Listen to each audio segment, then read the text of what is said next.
Hello, hello, hello. Welcome, welcome, welcome. It's June 2nd. It's June 2nd. It's June 2nd. It's June 2nd. Welcome, welcome, welcome. Hello, hello, hello. Welcome, welcome, welcome. It's June 2nd. Let me It's make June sure. 2nd. It's June 2nd. It's June 2nd. Welcome, welcome, welcome. Hello, hello, hello. Welcome. It's June.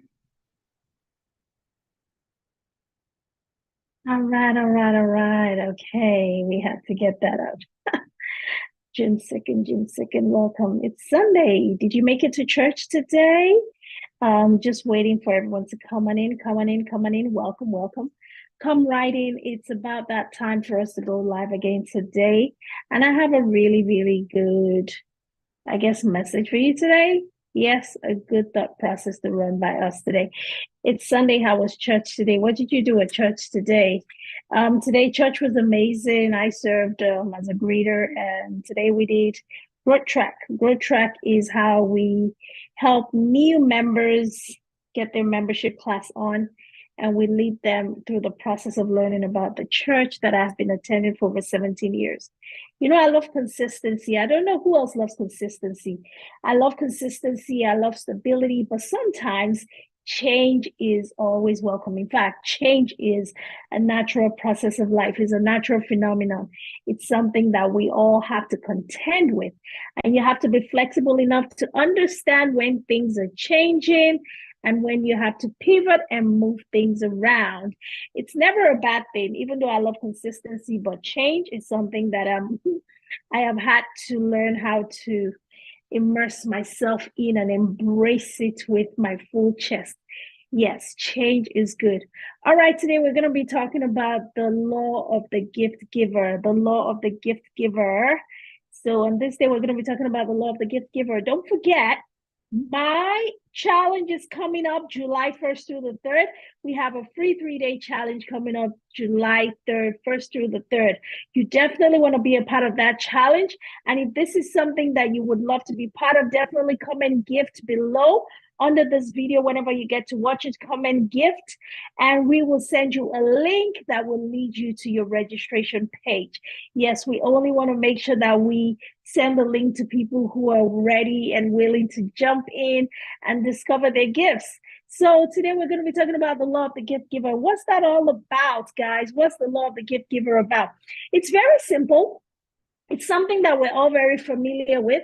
It's something that we're well aware of. And, the law of the gift giver, for me, I titled today's live that topic because I believe it's important for us to remind ourselves at all times why we're here. Yesterday on my live, I said some of us just feel like we're floating around here like atoms and molecules. When you're in chemistry class and they say atoms and molecules, I don't know all you science geek heads like me, talking about hello, elect eclectic gift and homes joined. Hi, eclectic gifts and homes. Welcome to my live today. Today I'm going to be talking about the law of the gift giver. Oh, your gift business. So I think you can resonate with this.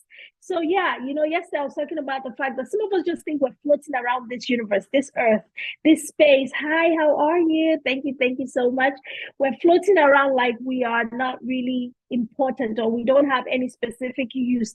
There is no particular purpose for us. It's just like, okay, just go to the world and just float around, do, and then come back. No, it's not like that at all.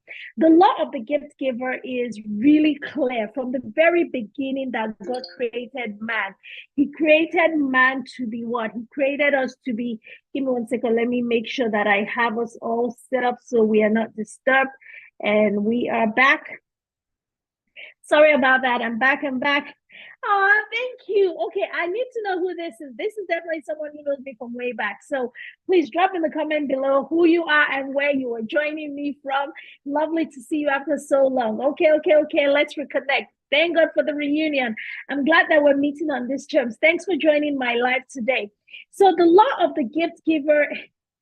Oh my goodness, how are you? Good to see you, my darling sister. Yes, it has been ages. Good to connect. Make sure you follow me. Let's get together. Let's connect. Yes, yes, yes. Definitely, definitely. How are you?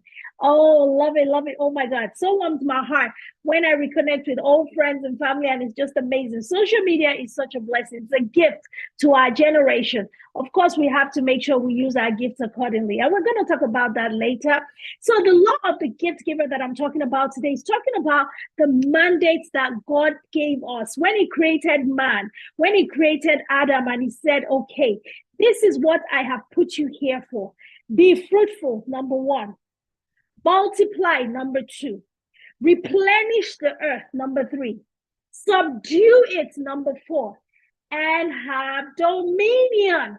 He did not say gain it. It's like the dominion is already given to us, but by following the 5 steps of the mandate, and that's why I call it the law of the gift giver, because God is the gift giver. Like I said yesterday, there is no way for you to know what your gifts are, or even if you have a gift, whatever gift or how many you possess, if you do not know the person who actually has given it to you.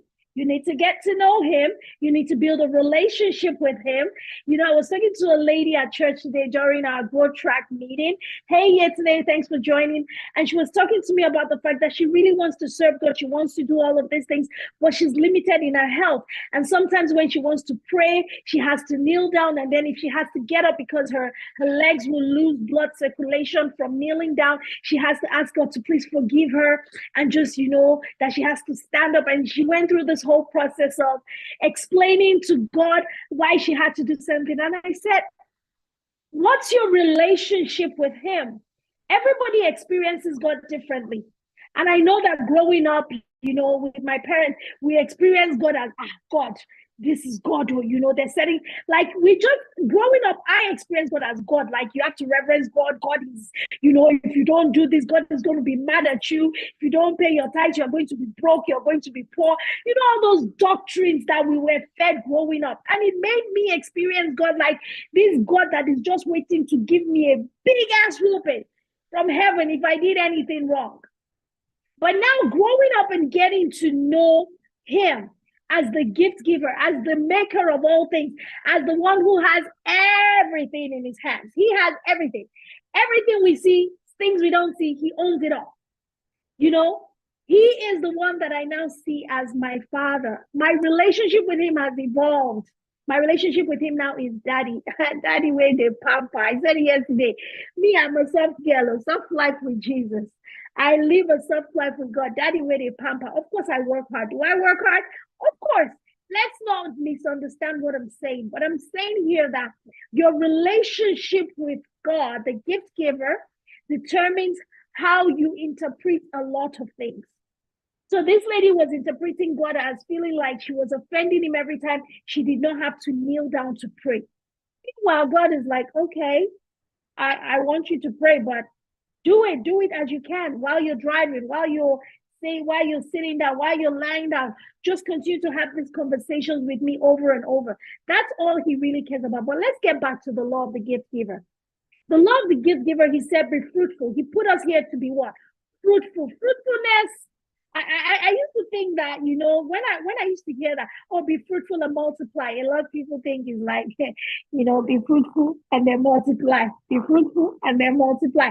I don't know if you guys on YouTube and Facebook can see me, but on Instagram, they can see me. I'm gesticulating about procreation. You know, when people say be fruitful and multiply, they assume have as many children as possible and then multiply and let the earth be multiplied in numbers. That is one of it. That is, in fact, I think that is a very, very, that's one part of the fruitfulness that God wants us to be. But fruitfulness for him, I believe, is more important for each person to be fruitful in what he has put in your hands. When he put Adam in the garden, he put him there to name every single thing, every shrub, every tree, every plant, every animal, everything Adam named and said, this is this, and that's what it was called. Now, after the naming was the fact that Adam had the mandate to be fruitful. That means he had to take care of everything that was given to him. He was the husbandman. The husbandman, you know, husbandry, tending to I guess it's plants. I don't know. I think that's for people who study botany. I'm not a botanist, I'm a microbiologist, so I don't know. Well, I might be wrong, so please forgive me. You can feel free to correct me in the comment section. We're all here to learn. So the husbandman, which is the husband, we're not going to go into relationships. That's another conversation for another day, for another life. But today we're talking about the law of the gift giver. God expects us to be fruitful with whatever he has put in our hands. The gift that he has given to us, like, hey, I put this thing in your hand, be fruitful, make it grow, engage it, use it. Have you heard the saying, if you don't use it, you lose it? Yes. Use your brain, use your mind, use your voice, use your hands, use your creativity, use your analytical skills, use everything, use your leadership skills, be fruitful in it, tend it, let it bear fruit. That means share with the world. Expression of gifts means that makes you fruitful. If you're not expressing your gifts, if you're not doing and using what God has given you to be a blessing, to use it, to grow it, to develop it, there is no fruitfulness that's going to come. It's like when you plant a tree, you don't water it. And, my sons will say, Mom, let's plant flowers in the... I said, I'm not a flower head. Like I told myself, I'm not a flower head. Let's just plant the grass and the shrubs. Let's make it pretty and neat. As long as we cut our grass and we make it neat and nice, that's all I am able to do as a person. Everybody has their own zone of genius. I'm not a flower head. So if you plant that flower will die. And even when I get approached by, dates and things, and they're like, oh, I want to send you flowers. That is so sweet. I love to receive them flowers. But the reality is I am not a flower girl. Please do not send me flowers. Send me something more tangible that I can relate to, something that I can use. A nice bottle of perfume. Yes, please. I can use that. I can dig that. And something else. So the reality of the matter is being fruitful is taking what God has put in your hands and really expressing it, using it. Multiplication comes when you actually start to impact. When you have something, it's like when we make money, right? You go to work, you get paid a salary. And then that salary comes in your hands. And then if the first thing, and of course, learning about finance as a licensed life agent, I'm learning more and more that it's very important for us to take what we earn. And the first priority is to invest first before we pay the bills. A lot of us, when you have a different mindset about money and you don't understand the good relationship with money, and when you have a poverty mindset. Let me put it that way. You don't have to be poor to have a poverty mindset. Some people could be making a lot of money and still have a poverty mindset. The first thing you want to do is spend, pay somebody, spend. But the reality of the matter is, in the world of finance, the first thing is when you earn, you invest first. That means you take what you have earned and you send it out to bring more of its friends to come and help you. So when the more come in, now you have more to do everything that you need to do. So when it comes to allocating your budget every month, I just threw a bit of financial literacy in there. Of course, I'm a licensed life agent. I'm going to do that, right? So you take that thing that has been given. You're fruitful. You have expressed your gift. You have gained value. Fruitfulness has come. That's number one. The multiplication has to come. We have to learn to multiply. Even myself, I am still learning multiplication principles. It's important. It is a biblical principle. If you're going to build wealth, if you're going to grow in impact, if you're going to do anything of significance in this life, you have to abide by these laws. These are the law of the gift giver. He gives us a gift. We are a gift to the world, each and every one of us. By the way, you are a gift, I'm a gift. And in each of us, the gift is a special gift. Some people carry multiple gifts, like Santa Claus. They got them, they got this, they got that, they got this, because God just felt like you special. You need to do this, this, this. So go into the world. I've put everything in you. Go give it to them. Another person comes, they have just that one gift. And their assignment is to express that one gift to solve a major problem in the world. And they come in and they cure one strain of cancer. I mean, come on now. Isn't that such a gift to humanity? Some people come and they invent one thing that gives us a lot of solutions. So the gift that we carry, we all need to be able to be fruitful in it. That means we have to express it. But for you to even know that you have the gift, you have to get to know the gift giver. And I'm going to keep repeating this. You have to get to know the gift giver, because this whole thing is all about getting you, pointing you guys, my audience, my friends, to him, pointing you to him. beyond me doing business, beyond me being an entrepreneur, beyond me being a licensed life agent. I'm a child of God. And I really know that in these times, as the world is dark, people are looking for direction. The direction is up north. I don't know if that's just theoretically, okay? The direction you need to be facing is up north. Focus on the gift giver and then be fruitful in your gifts, express it. Multiplication comes when you learn ways to multiply. That means you invest. That means you help other people. That means you put your gift. A lot of times, people with gifts, we assume that, those gifts are insignificant. The quickest way to multiply your gifts, a lot of times, I know this might be a little bit contrary, right? The quickest way to multiply your gift is to give it away for free. Give it away. Give. Give. The gift is for giving. Give it away and let it begin to impact. Let it begin to plant seeds in the lives of people. And it will come back to you with many more soldiers. It's just like when you put your salary in your hand and you give it to an investment portfolio, you put it in an IUL, it comes back to you with more. So the first mandate is be fruitful, multiply, replenish the earth. Replenishing the earth is not just populating the earth with children. Although, of course, I think we have enough population already. I don't even know. Based on location, right? I think in Nigeria, we're really well populated. China, they're really strictly putting a lot of barricades to more because they're like, we have too many. Replenishing the earth is really about making sure that the earth has what it needs to evolve. Everything that we need, like Apple comes, okay, I'm not an Apple ad. This is not an Apple ad, but I'm an Apple ad because all my devices are Apple. So I'm just going to really throw it in there. My device is made by a certain company and they come out with something new every year to replenish your supply. So replenishing the earth is what we are able to do when we multiply in results. So that way we're able to reach more people. We're able to do so much more with our gifts. So the first law is, thank you so much, Mommy, for joining. The first law is be fruitful. Your gifts are for you to be fruitful. Fruitfulness means expressing, passionately expressing your gifts, whatever they are. Start expressing it. If you're a speaker, start speaking. If you're a teacher, start teaching. In whatever capacity of gift you have discovered that you have, start expressing. Those are the laws. It is, in fact, it's imperative. It's no longer the time that we can live or anyone can live in this world and just be complacent and just do nothing. It's extremely important because by the time you come to the end of your life and you haven't been able to fulfill these 5 mandates, first of all, you're going to have a lot of regrets, by the way, because the innate ability for us to have a conscience and to have a mind of reflection would allow us to think and look at all of the things that we ignored growing up. And then, some people are so focused on, oh my God, I have to survive. I have to work. I have to do this. I have to raise my kids. I have to do all of these things.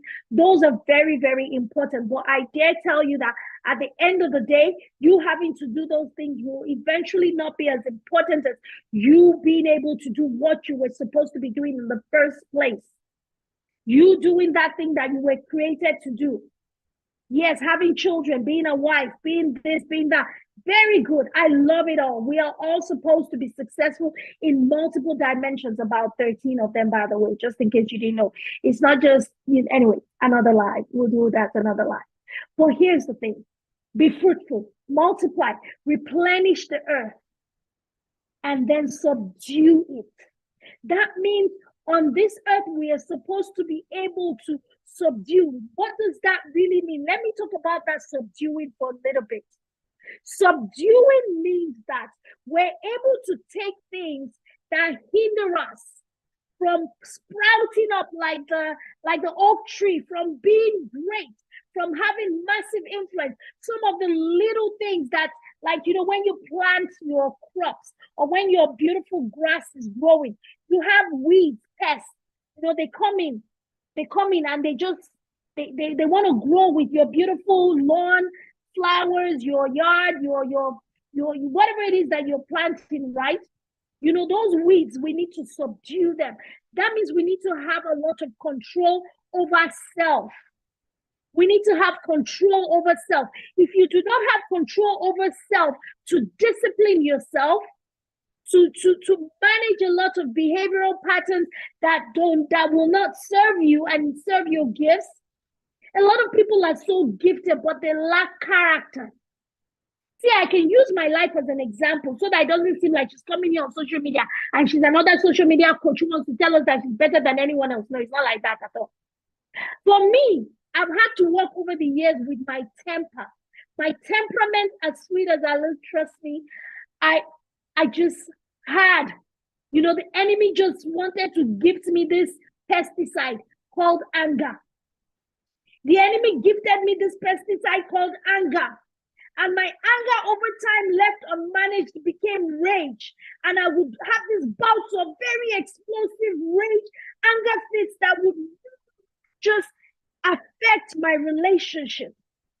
It would make me act in a manner for a very brief moment, so out of character that would really hurt relationships that I had built over time, that would really paint me in a bad light over time.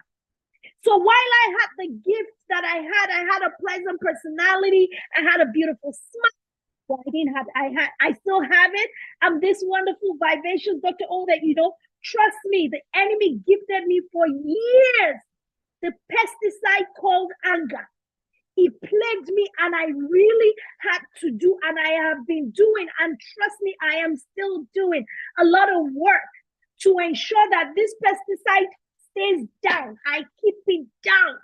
I subdue it. I cut it down at the roots. I pray over it. I consciously act with emotional intelligence. That's how I became an emotional intelligence coach. Because one of my older friends said, oh, you can read this book. Emotional intelligence is what you need. You don't just blurt out. You don't just... I said, what's that one? Even when they suggested the emotional intelligence thing to me, I was angry too again. Can you imagine? The enemy came for me because he wanted to make sure that my gift did not flourish, that I was not able to subdue the earth like I'm supposed to. Imagine if you're a leader and you're in the position that I've built myself up to, even some people that are higher than me, and they have that little pesticide called anger. Whenever they get angry like this, nobody can look at them. They won't go no Jewish people. My Yoruba people will say. But I'm telling you, I used to get so angry, and I would get so irritable about some of the smallest things. And in hindsight, I would really slow down and be like, why was I so even angry about that thing? It wasn't even that big of a deal. What did they even say? That thing they said, maybe they didn't. You know, later in hindsight, I will begin to think and retrospectively correct myself, but the damage would have been done. The egg would have been cracked. It would have spilled to the floor. The milk would have been, oh my God, a mess would have been made. And a lot of times, irreparable mess would have been made. But my dear, over time, I had to figure out a way to subdue that pesticide called anger, because I knew that my gift was very important to my generation. And I knew that too many lives were on the line for me to be of service to, than for me to allow this little thing to hold me back. So now I am learning, by the help of God, by the help of the Holy Spirit, to be more gracious. I'm learning to take that pause that allows you to breathe, that allows you to breathe before you start to say the next thing that you're going to regret. I'm learning to take that pause. And that's how I find myself, you know, coaching organizations and teams on emotional intelligence. Because once I was able to adopt it as a way of life for myself, I had the, you know, I got trained and certified, and I was like, oh, a lot of people need this. Even though we know how important emotional intelligence is to productivity in the workplace, to relationship building, to just you being able to do a whole lot. So I started coaching and training on emotional intelligence. So guys, listen, be fruitful, number one, express your gifts, multiply. Give it, just begin to invest it in places and people and things, and watch it come back to you in multiple folds. And then replenish the earth We are put here to make this world a better place. Replenishing the earth is replenishing the lives of people. Right now, I want to believe that this life is a replenishing Sunday or whatever it is for someone today who's going to come in contact with this information. They will be replenished to understand that, okay, they're on the right path. Things are going to get better. You know, something is going to come from this to be a blessing to somebody, replenishing them in a good way. And then, of course, subdue it, pulling down those things that will not serve us along the way.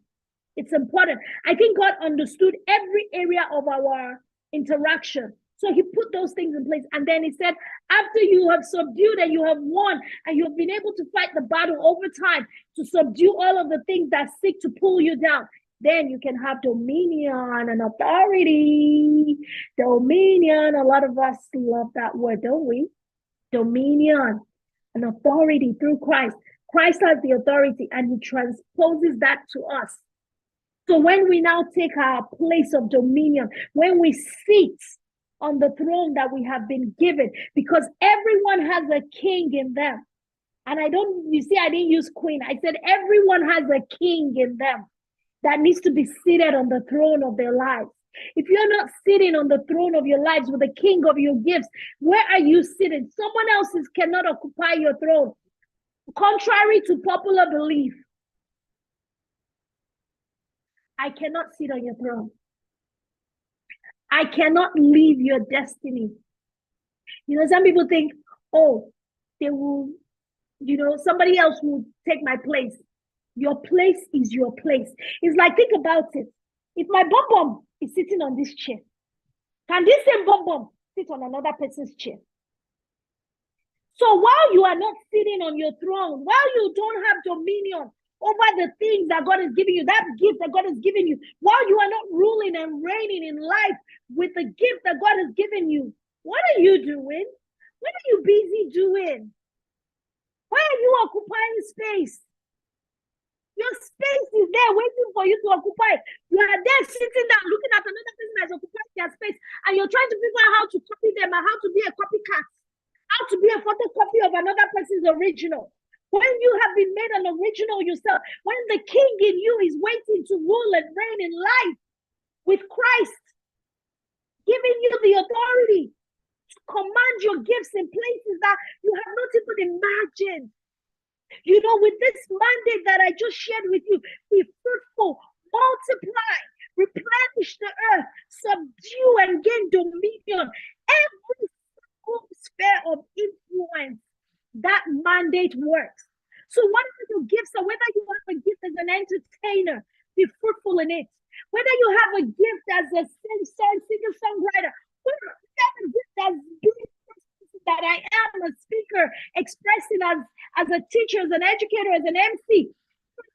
Oh, my goal is to just bear all the fruits that I need before I leave this earth. Everything come out of me. Let the world know that at least, even if it's one person that eats from the fruit of my labor, from the fruit of my gifts, at least I would have fed somebody. I would have replenished somebody's soul. I would have replenished somebody's life. I would have contributed to the progress that person had to make in making their own gifts better. Because you know that for all of the gifts that we all carry, it's supposed to work in unison to making the world a better place so that we can collaborate with each other. I can help you, you can help me, we can help each other. At the same time, we are all seated on our throne. Everybody seated at the throne, ruling and reigning. How beautiful would that be? Imagine, just for a moment, close your eyes and imagine a world where every single human being, billions of us, seated on our own throne. There is a throne that has been specially crafted for you. You know, when that movie back then that was talking about you know, I don't remember the name of the movie, but you know, everybody was following that movie, The Iron Throne, the movie where there's the Iron Throne. I forget the name now. You know, there was a huge battle for that Iron Throne, and I'm thinking this iron cast throne that's not even fine, it's not even shiny. There's no gold on it. There's no gemstones on it. But everybody from different kingdoms, from different races, were fighting for that throne. There's no need to fight for thrones, oh, you know. Is it the name is coming to me? in something thrones. Anyway, don't worry. Let's not worry about a movie title right now, a series title. But you guys get what I mean. Every single one of us has a throne that has been crafted specially by the God of the universe for us to rule and reign. You know the Bible verse that talks about ye are kings and priests unto your God. He said ye are kings and priests unto anything. Now the Bible already spells it out that we are all kings and priests. That means we have the priesthood. We are a royal priesthood. Hey, a holy nation, a peculiar people. We are royalty. We are priesthood. That means we have royalty and we have the ability to speak and get and command authority. You know, the words of a king is like when a king speaks, it is law. Nothing can change it. And when you have the priesthood, you also have the anointing. A priest carries the anointing that allows them to be able to shift things in dimensions that might seem impossible, but they're able to shift things in dimensions on this earth from the spirit realm to the physical realm. So we have both the spirit and we have the physical working for us. So everyone is a king. There is a throne waiting for you. So when you abide by the law of the gift giver, you are able to be fruitful. Your gifts are working for you. You are expressing it. You are multiplying. That means you are giving it away. You are investing in people. And then you are also replenishing the lives of people. You're replenishing the earth. The earth is better off. Your society, your community, your village people, your family members, whatever you call them, they are better off because you came through that way.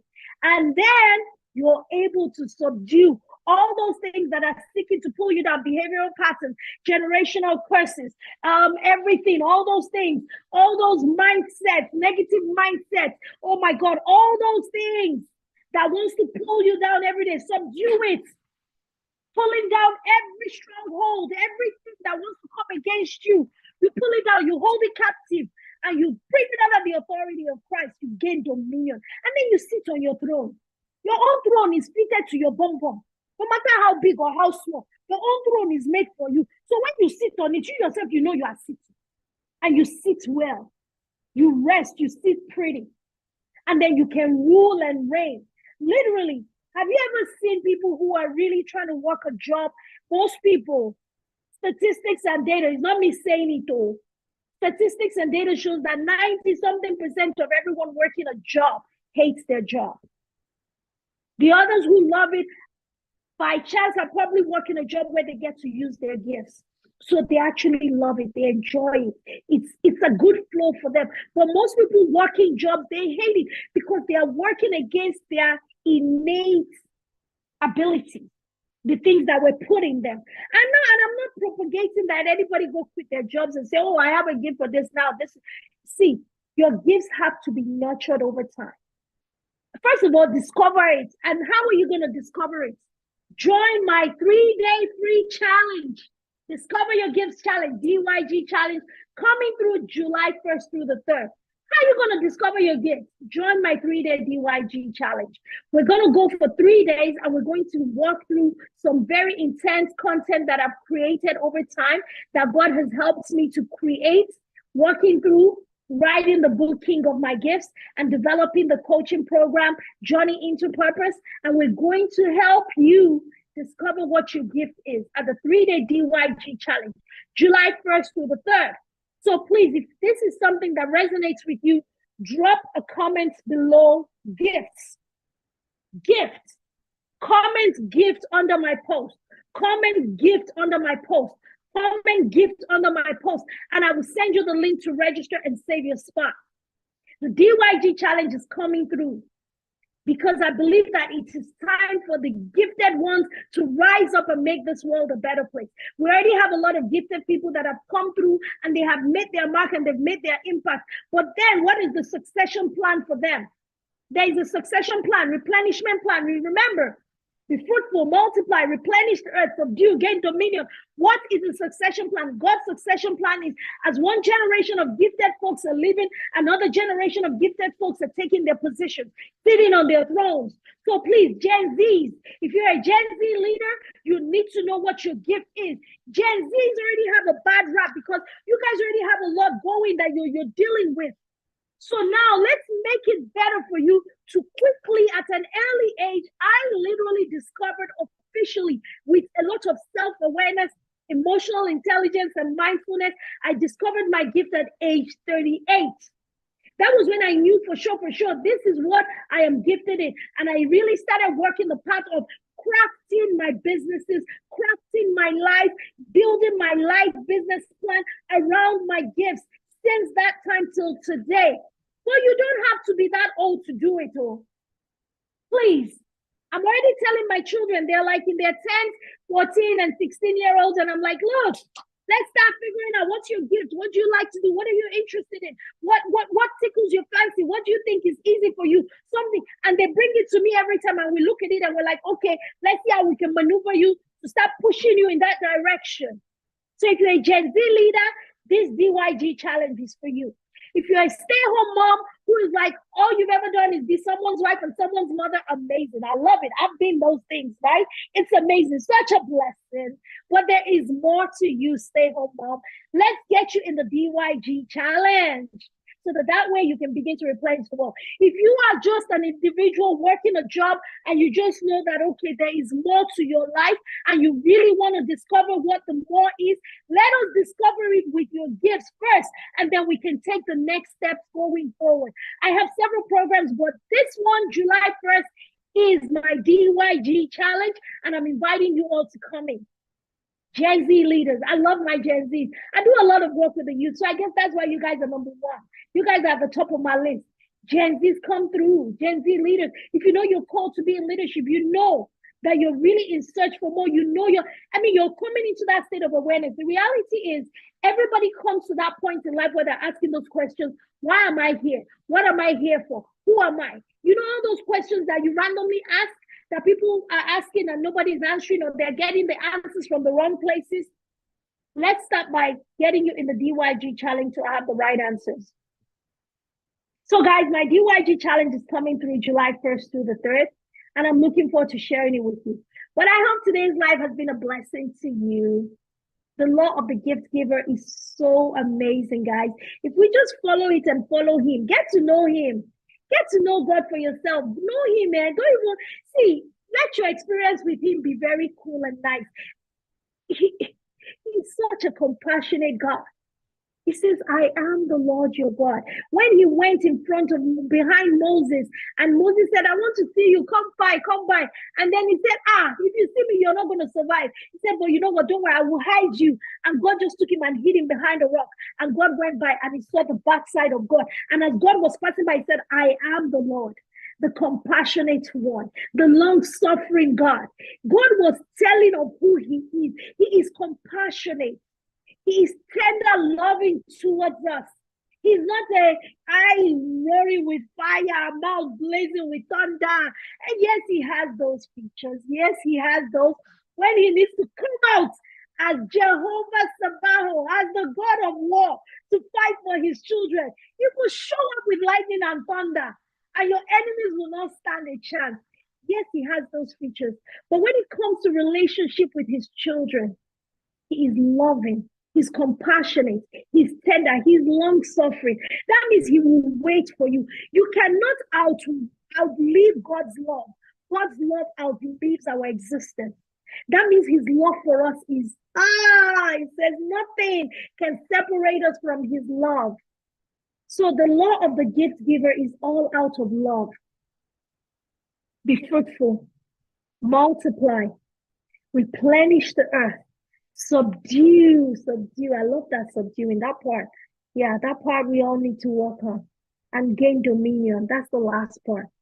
You know, once you've reached the dominion stage, that's when you've come into a full representation of yourself. You are living with your gifts. Your king is reigning. Your kingdom is prospering. There's prosperity. It says, I wish above all things that ye prosper, even as your soul prospers. Come on now. The Bible is just like everything is there. Just link, connect. The reading of this Bible is so sweet. And let it flow out of you like rivers of water.